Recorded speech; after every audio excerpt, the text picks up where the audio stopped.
এক গণতা দেবে দেবে, আমরা অপেক্ষা করবো দেখার জন্য। তৃণমূল থেকে অনেকে যোগাযোগ করছে, সব দাবি মেনে নেবে। তৃণমূল, হ্যাঁ তৃণমূল তো পা ধরবে, এখন তৃণমূল পা ধরবে, তার জন্য কোনো চিন্তা নেই। এই হুমায়ুনকে দিয়েই তো অন্যায় কাজগুলো করিয়েছে, আর সেই হুমায়ুনকে দল থেকে তাড়িয়েছে। অর্থাৎ কাজ করিয়ে নেওয়ার পর দিদি কাছে তা বোঝা হয়ে গেছে।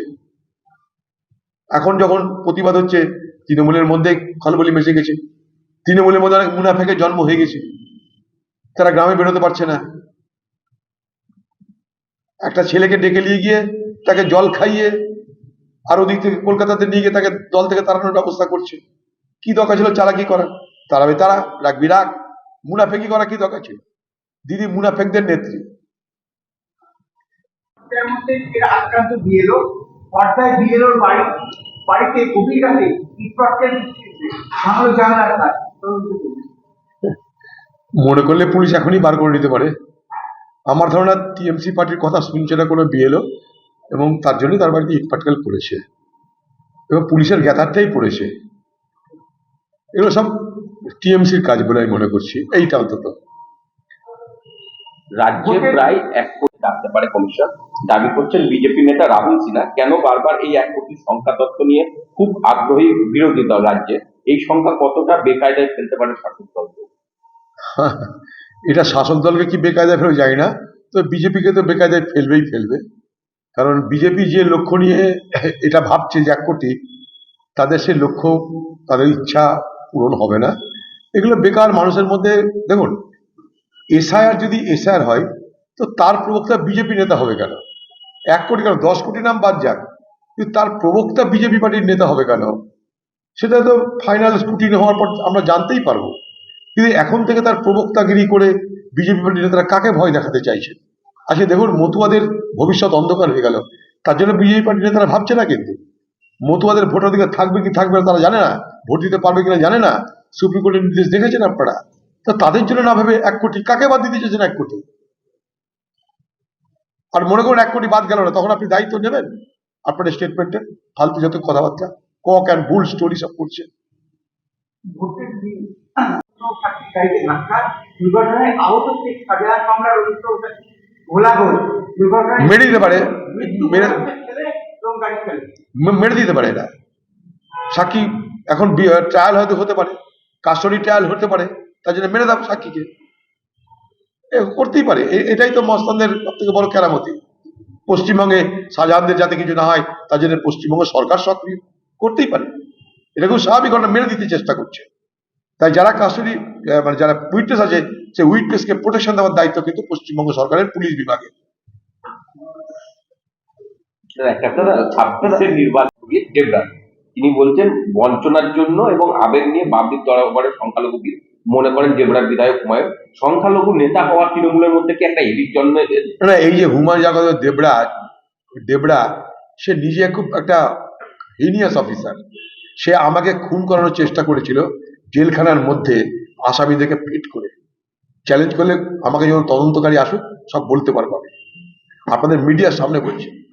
ও যখন এখানকার এসপি ছিল, ওই হুমায়ুন কবির, আজকে ডেবরার না গাবড়ার কোট বিধায়ক, একটা হিনিয়াস এলিমেন্ট। সে জেলখানার মধ্যে ক্রিমিনালদের সঙ্গে দিনের পর দিন মিটিং করে অধীরচৌধুরীকে খুন করতে চেয়েছিল মমতা ব্যানার্জির নির্দেশে। তাদেরকে বলে দিয়েছিল যত টাকা লাগে লাগুক, ছেড়ে দেবো, খুন করে আবার ঢুকিয়ে দেবো।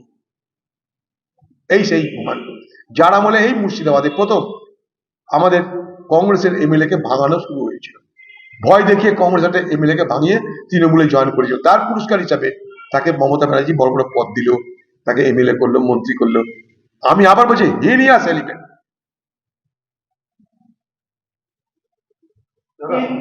দেবরার হুমায়ুন কবির কথা বলছি, কিন্তু আমি মুর্শিদাবাদের হুমায়ুনের কথা এই প্রসঙ্গে আনছি না।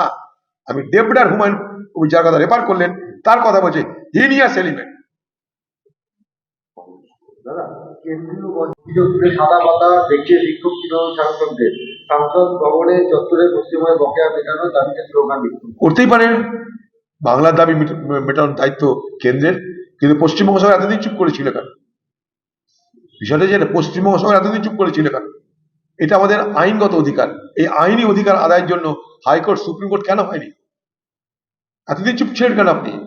বছরের পর বছর, 4 বছর ধরে বন্ধ। কি করছিলেন এতদিন? আপনি পশ্চিমবঙ্গের টাকা খরচ করে আপনি নিজের ফুটানি করেছেন। আমাদের যে অধিকার, আমাদের যেটা পাওনা, সেই পাওনা আদায় কোনো চেষ্টা হয়নি। কেন 4 বছর পর কেন ঘুম ভাঙলো আপনাদের? আগেও তো পার্লামেন্ট চলেছিল, আগে প্রতিবাদগুলো হয়নি কেন? কারণ আপনারা জানেন 100 দিনের কাজে যে পরিমাণ চুরি বাটপাড়ি হয়েছে বাংলায়, সেই চুরি বাটপাড়ি তথ্য প্রকাশ করা ঠিক নয়। চুরি বাটপাড়ি তো হয়েছে 100 দিনের কাজে, তার জন্য আপনি পারেন এতদিন আন্দোলন করতে, প্রতিবাদ করতে। আজ আপনি দেখছেন আর উপায় নাই, চলো সরকারি কোষাগার থেকে আপনি 100 দিনের কাজের টাকা দিয়েছেন। কেন? আমাদের তো পাওনা ছিল এটা। আপনাকে কে টাকা দিতে বলেছিল নিজের পকেট থেকে? পশ্চিমবঙ্গের কোষাগার থেকে এই টাকা খরচ করার অধিকার আপনাকে কে দিয়েছে? এটা আইনগত অধিকার, কংগ্রেসের আমলে এটা তৈরি করেছিলাম আমরা। রাইট টু ওয়ার্ক, কাজের অধিকার, আইনি অধিকার তৈরি করেছিলাম আমরা, এবং সংবিধান সংশোধন করে করেছিলাম আমরা, সাংবিধানিক অধিকার করেছিলাম আমরা। তার জন্য সুপ্রিম কোর্ট পক্ষে রায় দিয়েছে, কারণ এটা সংবিধান, ভারতবর্ষের সংবিধান এটাকে স্বীকৃতি দিয়েছে, তাই সুপ্রিম কোর্ট এর পক্ষে রায় দিয়েছে। এতদিন কি করছিলেন? কুম্ভকর্ণে ঘুমাচ্ছিলেন এতদিন? কলকাতার বাতাসে এক বাউন্সার দেবে বৈষম্য আইন। দেবে, আমরা অপেক্ষা করবো দেখার জন্য।